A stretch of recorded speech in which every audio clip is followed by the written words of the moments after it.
primeira turma do Supremo Tribunal Federal condenou o ex-presidente Jair Bolsonaro por tentativa de golpe de Estado e mais 4 crimes, a um total de 27 anos e 3 meses de prisão. Nesta quinta-feira, votaram a ministra Carmen Lúcia e o ministro Cristiano Zanin, que acompanharam o relator Alexandre de Moraes e o ministro Flávio Dino pela condenação de Bolsonaro e dos outros réus do núcleo crucial da trama golpista. Antes do voto da ministra Carmen Lúcia, que formou maioria, o placar estava em 2-1 pela condenação de Bolsonaro. O relator Alexandre de Moraes e o ministro Flávio Dino tinham condenado e o ministro Luiz Fux, numa exposição historicamente longa de voto, havia absolvido o ex-presidente. Ontem, o Jornal Nacional mostrou os principais pontos das primeiras 10 horas do voto de Fux. Até então, ele só havia condenado o ajudante de ordens de Bolsonaro, Mauro Cid, por tentativa de abolição do Estado Democrático de Direito. Após o JN de ontem, ao longo de quase 3 horas, o ministro condenou somente mais um réu. E por esse mesmo crime, o general Walter Braga Neto, candidato a vice na chapa de Jair Bolsonaro nas eleições presidenciais de 2022. Fux absolveu todos os outros réus de todas as acusações da Procuradoria-Geral da República. Na abertura da sessão de hoje, a ministra Carmen Lúcia destacou a gravidade das acusações e o ineditismo histórico desse julgamento. Para mim, todo processo penal é especialmente difícil, humanamente difícil. Juridicamente, é uma ação a mais que se apresenta neste processo. Juridicamente, é uma ação penal na qual atos são denunciados como práticas delituosas, compete ao órgão julgador, a partir da identificação feita pelos órgãos de investigação e pelo órgão de acusação, tratar sobre a responsabilidade dos autores que tenham sido identificados por aquelas práticas. Tudo seguindo o devido processo legal e nos termos do direito vigente. Talvez o diferencial mais candente desta ação penal seja, além do ineditismo do tipo penal a ser aplicado, tentativa de abolição do Estado Democrático de Direito e golpe de Estado, a circunstância de estarmos a afirmar que a lei é para ser aplicada igualmente para todos e responsabilidade, incluída a penal, é para ser apurada nos termos da legislação aplicável e o que vier a ser apurado haverá de ser objeto de julgamento, é que leva tanto interesse por esta ação. A ministra lembrou que em 2025 o Brasil completa 4 décadas de redemocratização com 9 eleições gerais. Ressaltou que as instituições funcionaram mesmo com os impeachments de 2 presidentes e com protestos de estudantes, de caminhoneiros, mas a ministra afirmou que desde 2021 surgiram iniciativas para tentar romper o ciclo democrático no país. Numa sequência encadeada e finalística, arou-se um terreno social e político para semear o grão maligno da antidemocracia, tentando-se romper o ciclo democrático das quase 4 décadas que vinham sendo experimentadas constitucionalmente pelo povo brasileiro. Nunca é demais lembrar que, por mais que se cuide da saúde pública e política de uma sociedade estatal, por mais que se cuide da estrutura institucional, por mais que se cuide de produzir instrumentos ou vacinas constitucionais e legais para se imunizar a sociedade e o Estado de aventuras ditatoriais, em nenhum lugar do mundo, e menos ainda aqui, não se tem imunidade absoluta contra o vírus do autoritarismo, que se insinua insidioso, destilando seu veneno a contaminar liberdades e direitos humanos. Carmen Lúcia rejeitou todas as questões processuais apresentadas pelas defesas. Disse que o processo ficou disponível para os advogados, que os réus tiveram amplo direito de se defender e que o Supremo é a instância adequada para o julgamento. A ministra afirmou que era necessária uma resposta rápida do Judiciário à trama golpista e ao 8 de janeiro. Que o 8 de janeiro de 2023 não foi um acontecimento banal depois de um almoço de domingo, quando as pessoas saíram a passear.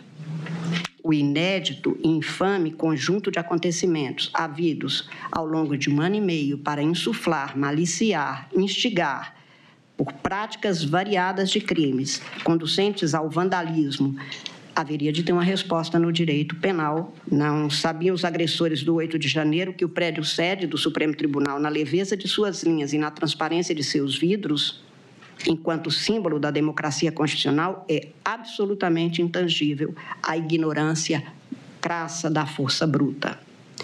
De todo inútil para os que perseguiam a destruição do patrimônio físico do Supremo, que, na verdade, é patrimônio do povo brasileiro. A democracia brasileira não se abalou. Os prédios foram reconstruídos. A hora é de julgamento. O Estado democrático brasileiro se aperfeiçoa, porque o Brasil é um país e somente com a democracia um país vale a pena. A ministra afirmou que ficou comprovado que os réus se organizaram para atacar o Estado Democrático de Direito e o sistema eleitoral. A Procuradoria afirmou exatamente, e acho, e já antecipo que, para mim, fez prova cabal, de que um grupo liderado por Jair Messias Bolsonaro, composto por figuras chaves do governo, das Forças Armadas e de órgãos de inteligência, desenvolveu e implementou plano progressivo e sistemático de ataque às instituições democráticas, com a finalidade de prejudicar a alternância legítima de poder nas eleições de 2022, minar o livre exercício dos demais poderes constitucionais, especialmente do poder judiciário. Todo o estudo feito me leva aqui a concluir que há prova nos autos do desenvolvimento de uma empreitada criminosa dos réus que, como foi apurado, se utilizaram de um modus operandi da denominada milícia digital para propagação de ataques ao judiciário, de uma forma muito especial ao sistema eleitoral, às urnas eletrônicas, e a urna tem um peso enorme quando se fala sobre urna. Tudo que se inventa a respeito de algo é para plantar uma desconfiança, e mais adiante eu falarei, isto precisa de uma série de atos. Isto nunca é um ato isoladamente tomado, é fácil de ser considerado de menor importância. O relator, ministro Alexandre de Moraes, fez então à parte. Ele reafirmou o que já havia dito no voto de terça-feira, num contraponto ao voto de ontem do ministro Luiz Fux. Moraes ressaltou a existência de uma organização criminosa liderada por Jair Bolsonaro, que ameaçou, usou violência e praticou vários crimes com o objetivo de perpetuação no poder. Segundo Moraes, tudo fartamente comprovado e seguindo uma linha temporal.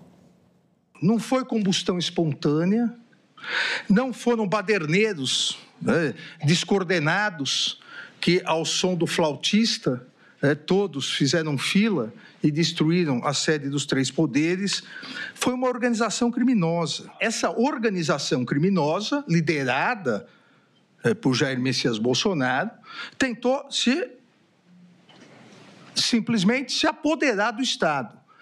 Com o discurso, que Vossa Excelência lembrou agora, com o discurso de desnaturar a questão democrática no sentido de deslegitimar as urnas, fraude à eleição, jogar o povo contra o judiciário, jogar o povo contra a justiça eleitoral, com dois objetivos claros, que são exatamente os objetivos que não alcançaram, mas fizeram atos executórios e consumaram os crimes. Como eu disse, presidente, uma imagem vale mais do que 1000 palavras.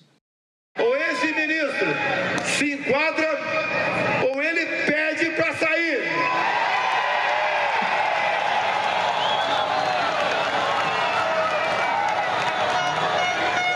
Não se pode admitir que uma pessoa apenas, um homem apenas, turve a nossa democracia e ameace a nossa liberdade. Dizer a esse ministro que ele tem tempo ainda para se redimir, tem tempo ainda de arquivar seus inquéritos. Arquivar os inquéritos. Ou melhor, acabou o tempo dele. Sai, Alexandre de Moraes! Deixa de ser canalha!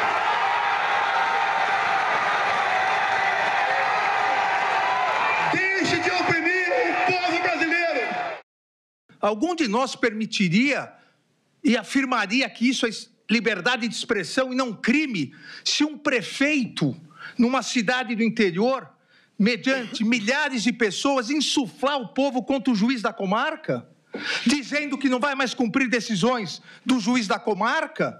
Nós aqui placitaríamos isso? Qual o recado que nós queremos deixar para o Poder Judiciário brasileiro? Alexandre de Moraes prosseguiu, exibindo vídeos e fotos para mostrar que as manifestações seguiam o mesmo script de pedir uma intervenção militar com a permanência de Jair Bolsonaro no poder. Voto auditável, acabar com o Tribunal Superior Eleitoral, com a Justiça Eleitoral, ou seja, tudo a organização criminosa financiando e produzindo. Ou nós achamos que esse discurso, esses cartazes, esses outdoors são normais. Tudo durante esse período todo até o dia 8 de janeiro. Tudo seguindo o script da organização criminosa. Intervenção militar, Bolsonaro, presidente. Aqui não está Mauro Cid, presidente. Aqui não está Walter Braga Neto, presidente. Não está Garnier, presidente. Não está Anderson, presidente. Não está Ramagem, presidente. Aqui não está os demais réus. Aqui está o líder da organização criminosa, presidente. Em seguida, a ministra Carmen Lúcia retomou o voto. A ministra afirmou que Jair Bolsonaro comandava a organização que atuou com o objetivo de se perpetuar no poder. Jair Messias Bolsonaro praticou os crimes que são imputados a ele na condição de líder da organização criminosa. O procurador alegou que teria estruturado na propagação de desinformação sobre o sistema eleitoral e ataques aos poderes constituídos e seus representantes, a instrumentalização de instituições de Estado, a cooptação de comandos militares para a instituição das providências antidemocráticas de intervenção, planejamento de atos de neutralização violenta de agentes públicos, instigação das manifestações. E o que mais se alega para tentar desfazer o que foi acusado é que não há formalmente assinatura. Até onde a gente tem de algum conhecimento da história, realmente, passar um recibo no cartório do que está sendo feito não é bem o que acontece nestes casos. É diferente do alegado, aliás, ele não foi tragado para o cenário das insurgências, ele é o causador, ele é o líder de uma organização que promovia todas as formas de articulação alinhada para que se chegasse ao objetivo da manutenção ou tomada do poder. A ministra indicou de forma individual as provas que foram reunidas contra os 8 acusados e votou pela condenação de Jair Bolsonaro, Almir Garnier, Anderson Torres, Augusto Heleno, Mauro Cid, Paulo Sérgio Nogueira e Walter Braga Neto por organização criminosa, abolição do Estado Democrático de Direito, golpe de Estado, dano qualificado e deterioração de patrimônio tombado. Carmen Lúcia condenou Alexandre Ramagem por 3 dos 5 crimes. Ele não responde neste momento por dano qualificado e deterioração do patrimônio tombado.